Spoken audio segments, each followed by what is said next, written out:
We have two guests this morning to discuss this and put a better perspective to the budget. Joining us via Zoom is the Executive Director of the Civil Society Legislative Advocacy Center, Mr. Awal Musa. And of course, here with us in the studio is an expert on small, medium enterprises, Emmanuel Otori. Thank you very much for joining us. Thank you for having me. Yeah, good morning. I think that let's start with Mr. Awal. Mr. Awal, can you hear us? Yes, I can hear you very well. All right, thank you very much. Let's open this discussion to, of course, both of you, but asking what's your general perception of the 2025 budget? Is this a budget that works, that will work or not? Let's put it that way. Well,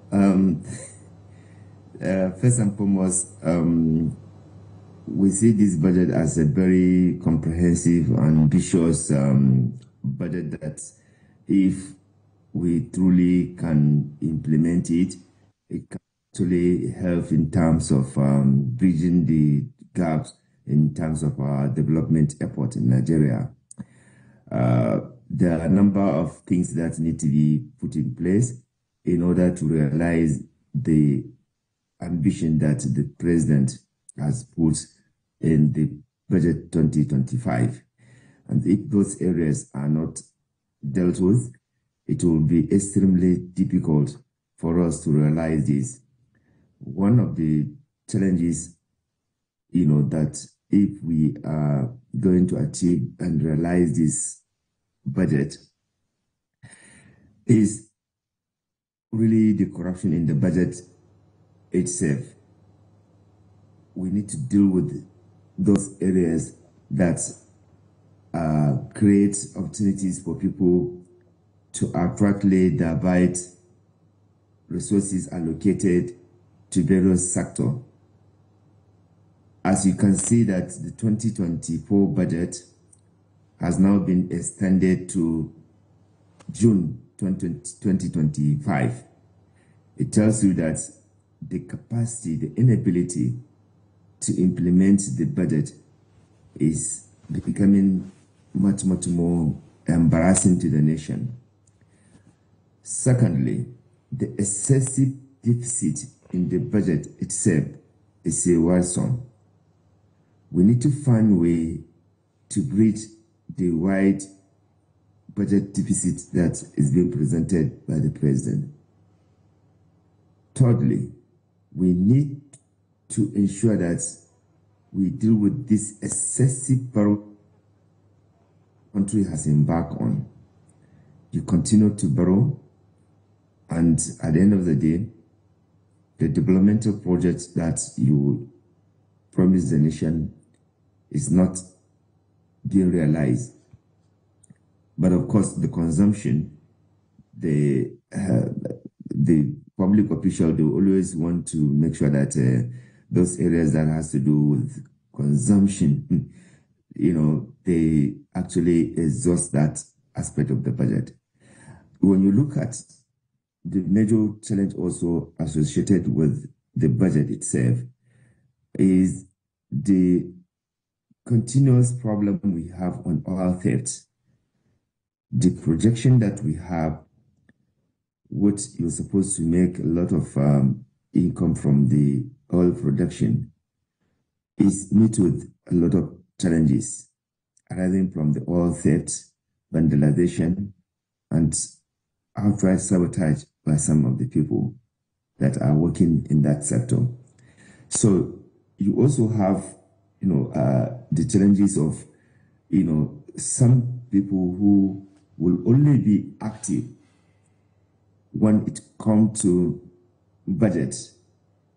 Once the budget is passed, they have forgotten the other areas that they are supposed to do work to ensure that the budget is implemented.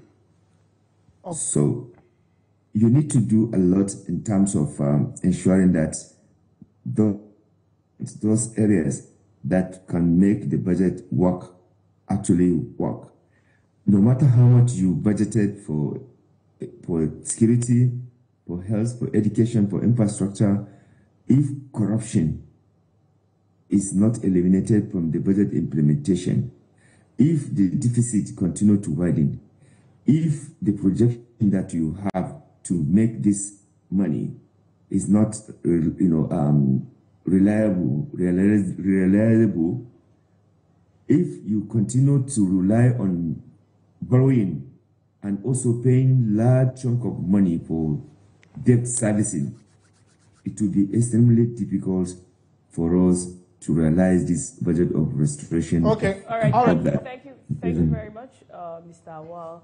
And I think it was quite elaborate, but I'd like you to now reflect your thoughts on this 2025 budget on the key 4 areas, which looks like we're focusing security and defense, infrastructure, health, and education. Do you think we should have had other choices in place of any of the 4? Okay, thank you for having me here this morning. I think it's quite optimistic that we have the kind of budget that's been presented. However, it's necessary that we begin to look at the underlying factor that might hugely positively affect the actualization of this budget. And one of it is security. Security is tied directly to how we generate income, which is through our oil revenue.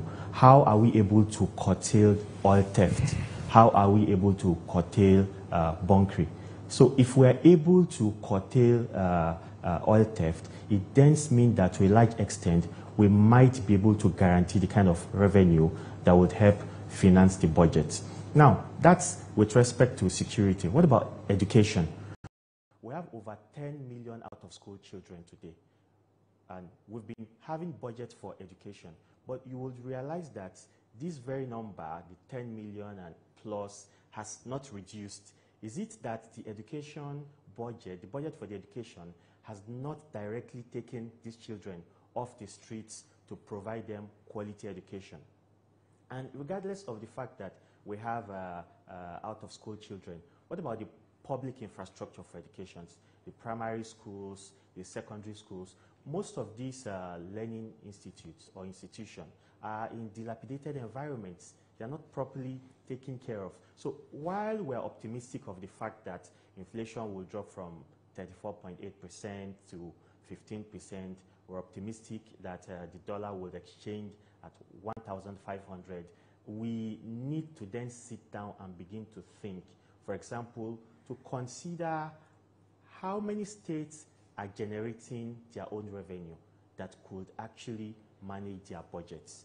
You see, so these are the situations that we would have to consider to see 2025 as an achievable one. And then with respect to the deficits, how do we plan to fund this? Is Nigeria always going to continue to borrow?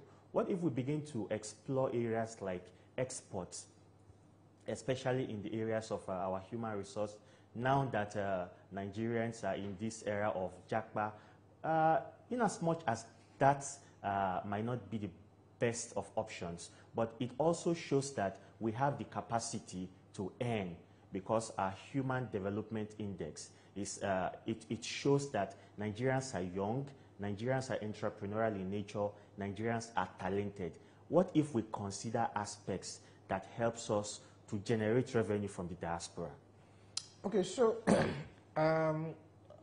while I want to come to you for just to further go on these particular things you've talked about, Mr. Awal, if you can hear me, I want us to break down the figures. The figures, let's look at some of these figures and how it's being allocated.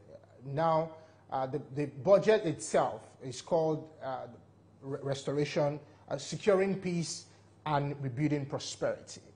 Now, what we have from Renewed Hope. Yeah, renewed from Renewed Hope. What we have in 2024 budget, the January 2024 budget, was 28.7 trillion naira. Now, in this 2025 budget, what we have is 49 trillion naira. That's a huge gap, a very bold one. Now, breaking it down into what these things are supposed to achieve. Defense and security take a huge chunk of that particular budget with 4.9 trillion naira. Infrastructure followed by 4.6 trillion naira. Health follows, of course, by 2.48 trillion naira. And you now look at education, education 3.5 trillion naira. And education, they say this is to restore what has been lost in the past for Nigeria education. How do you think that all of this can come to fruition? Because you have said that this is an ambitious well, they both said it's quite an ambitious budget. How do you think that this can actually come to fruition with all of the things that we have looked at? So, you see, one of the problems that we have in Nigeria is that we like to dole out these numbers and figures because Nigerian, official, they always want to initiate projects that there's no any plan to either see the end of that project concluded. That is why today you have abandoned projects in thousands in Nigeria. We have spent trillions and trillions on so many projects that have been abandoned because there's no continuity in governance in Nigeria. So if you're going to have a budget that can actually meet the aspiration of Nigerians, we cannot start a project that, the lifespan of that project will take up to like 5 years to conclude. And you initiate it, you put some money in now, and then next year you put some little, and then the other year you do not even put anything. And then the subsequent year, you do not also do anything. At the end of the day, you have what we call abandoned project because there's no financing plan to do that. This is one of the challenges that I expected government to really address, having knowing that we have thousands of abandoned projects costing, several trillions in Nigeria. So every government official want to initiate and start a project that has no any financing backup. Every government official want to make a name. Sometimes it is genuine, sometimes it is just.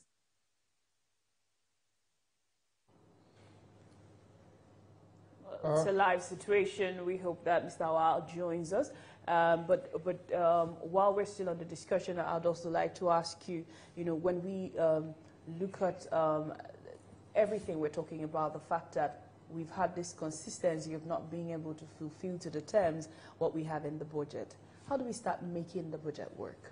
While you are answering that question, probably I just wanted to back it up. Now, the budget says that 34.8 trillion of that budget is going to, funding that budget is going to come from revenue. How do we, make that happen while looking at utilization of it? Okay. One of the ways to make that happen is to make the business environment friendly. When we make the business environment friendly and businesses can thrive, they can then pay their obligations, which is the tax. And that way, government can get funding apart from oil. You would realize that the business environment has not really been friendly for business owners. One is with respect to power supply. One is with respect to roads. And with respect to security as well, how many farmers can go to their farms without the thought of being kidnapped? So infrastructure-wise, if we can put the infrastructure in place, the business people will take advantage of this infrastructure and then they can create jobs. Now, the moment they can create jobs, it's easier for the government to now leverage on the tax that these companies pay, and it's easier to complement whatever we have from the oil revenues. Interesting. I heard that Mr. Awal is back. Mr. Awal, can you hear us? Yes, I can hear you very well. Okay, can you continue from where you continue from what you were saying before? So I'm saying that one of the key responsibility for ensuring that the budget is achieved and implemented is the role that National Assembly members are supposed to play through their effective and responsible oversight. But where you have a situation whereby some members are only active during the budget so that they struggle and lobby and get projects into their constituency, which sometimes some of these projects are not even useful to the constituent, because there's no consultation, no discussion to even know what are the needs of the community. You just, use your opportunity as a member of the legislature, incite certain, project. At the end of the day, corruption into it. The money is not even effectively utilized. As you can see, ICPC have been arresting so many contractors and even some of the members of the National Assembly, recovering billions, from this so-called constituency project, because this constituency project has no any legal framework. It is, something that if we are going to be spending trillion in it, we must have a legal framework. We must have an accountability on how these resources are utilized. You cannot simply, fund or put money into this constituency project that is not known in the Constitution, and yet no any supervisory or no any legal framework to ensure accountability and monitoring on how these projects are actually implemented. So for me, for us to be able to achieve the budget itself, the members of the National Assembly must wake up and do the needful to ensure that when there are allocation in the health sector, in the education sector. Okay. Across the life situation, but I think he has made quite a lot of points on the discussion, especially pointing out that the aspect of the constituency project. I really actually wanted to ever accounted. Yeah, I really actually wanted to take him on that constituency project, but I think that he gave me a soft landing when he said he's not actually backed up legally, because sometimes we just have this notion that these people, this National Assembly, don't actually contact or have a how do I say it? They don't talk to their constituency on what exactly what they want and stuff. But most of the time, I've covered situations where they have in the hall where they have to talk about what do you want and all of those things.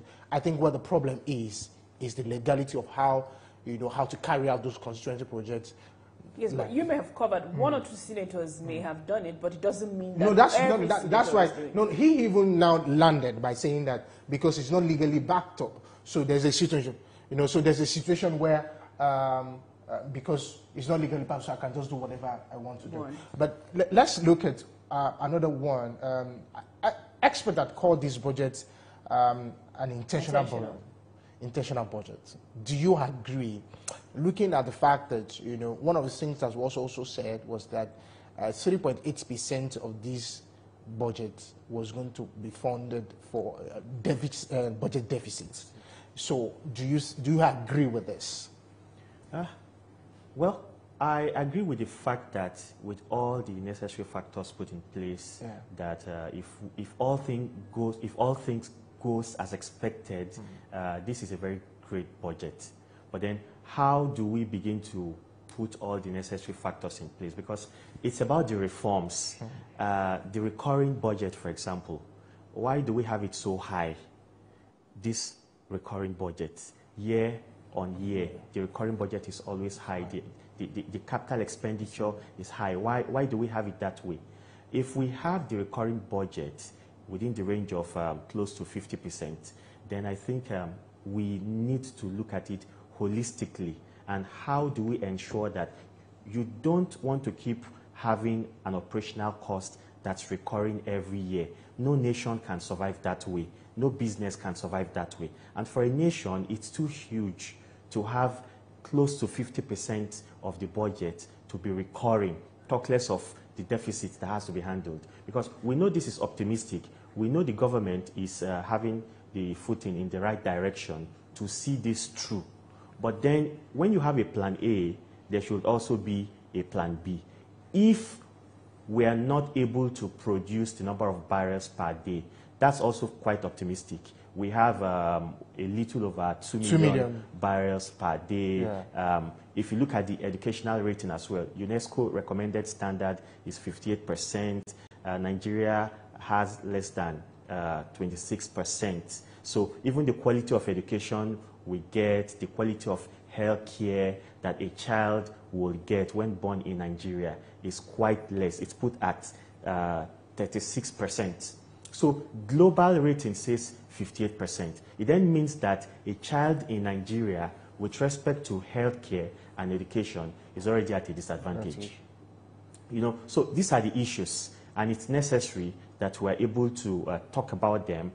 Optimistic budgets, quite okay, But then if it doesn't work with respect to financing, what are the other alternatives? Do we always have to go to the World Bank? Can we look internally at how we can generate revenue? You want to consider a business, and then if you're always going to borrow, it's only a matter of time before a business gets into bankruptcy. That's not the way to, I don't think that's the best of ways for a country to be managed. Right. Interesting. Wow. Okay. So, and then I think we still have Haura on the line.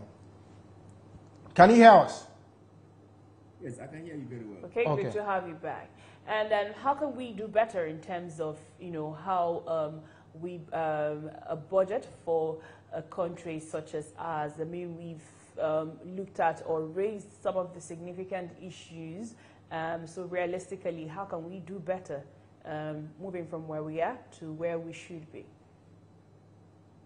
I think it's just a matter of, our own choice as a nation. If we really are serious and we want to make the necessary progress, this budget can only be realized if it is hinged on the basis of discipline, implementation, inclusivity, and transparency. If you do this, it is possible to achieve this, laudable objective of the budget that Mr. President has presented. If you don't remove corruption from it, I can tell you it will be just as usual. So we need to empower anti-corruption agencies to track fraud in the implementation of the budget. We need to use digital platform to trace and track expenditure. We need to, minimize this waste. We are budgeting so many things that has to do with the probability that has nothing to do with, development or, in fact, even helping the economy to grow. You need to, stay away from those expenditure. We need to minimize, look, no country is traveling the way Nigerian officials are traveling. And yet, the so-called investors, they say they are going to go and get. No investor will come when the ease of doing business is not there, when extortion. Interesting. Okay. Just while we round up this segment, what do you think, like a country like ours, what do we need to do better in terms of preparing for a budget, and how do you think that this can effectively affect, our budget implementation? Our budget implementation, and have a direct impact on the Nigerian citizens, because that's the most important thing. Okay, I think we should engage in real-time monitoring and evaluation. Okay. For example, the past administration had a projection for Nigerian businesses and individuals. We're going to lift 100 million people out of poverty. So as at today, there were many interventions that give out grants, that give out loans. Have we measured the ones who got the loans and the grants? And if they have been able to improve from where they are? So, when there is lack of metrics for monitoring and evaluation, you cannot truly tell the extent of growth. Have we truly moved 100 million people out of poverty? If we have moved 100 million people out of poverty, why do we still have a budget that will be looking at addressing this same sector, MSME sector, the micro, small, and medium enterprise? We still have billions of budgets in terms of loans and grants. Is it that it's a repeat? Is it that we did not have results that were expected from the other administration or from the other budgets? These are the issues we have to tackle. But first is monitoring and evaluation. Secondly is the ability to be able to build public trust. Majority of Nigerians have lost trust in the government. So there has to be a sort of a way to show that our leaders are ready to make the needed change. They are ready to take action, and that will build trust. I think thirdly is capacity building for civil service officials, because these are the people who will be on the field to monitor and evaluate. Are they doing it the right way? Are there even metrics to measure to say these are the objectives we want to achieve? If we achieve this, we tick. So in the next budget, we're no longer talking about this. So I think capacity building for people in the civil service that are conducting this monitoring and evaluation should be done. We found on TV the last time a governor that found health items that were being stolen from a particular place. That's monitoring, but that shouldn't have been the work of a governor. The person that was assigned to do that, why didn't he, how did he not know that that was There's happening? a commissioner for health in that state. In that state, exactly. Yeah. So, and majority of all the benefits that Nigerians are supposed to get is at the local government level. Lastly, so how do we ensure that this budget reaches the people at the lowest level, at the local government? The health, the education, are they getting the needed quality? Because at some point in time, we really need to talk about these reforms with respect to the amount that's been earmarked for such projects. If we talk about we're not meeting up with the UNESCO standard, we're not meeting up with the Human Capital Index, that's understood. But what's the quality we get from what has been budgeted, even if we do not meet up? I think that's the question that needs several answers, because if we are able to meet up, even if it's 10% of what has been earmarked, then next year we know we're no longer dealing with 100%. Probably we're now dealing with 90%. Exactly. So the question is, what is the quality we are getting, even if it's not at par with globally acceptable standards? Thank you very much. I really appreciate it. Thank you so much, Emmanuel. Thank you. And also thank you very much, Awa, if you can still hear us. It was great having you.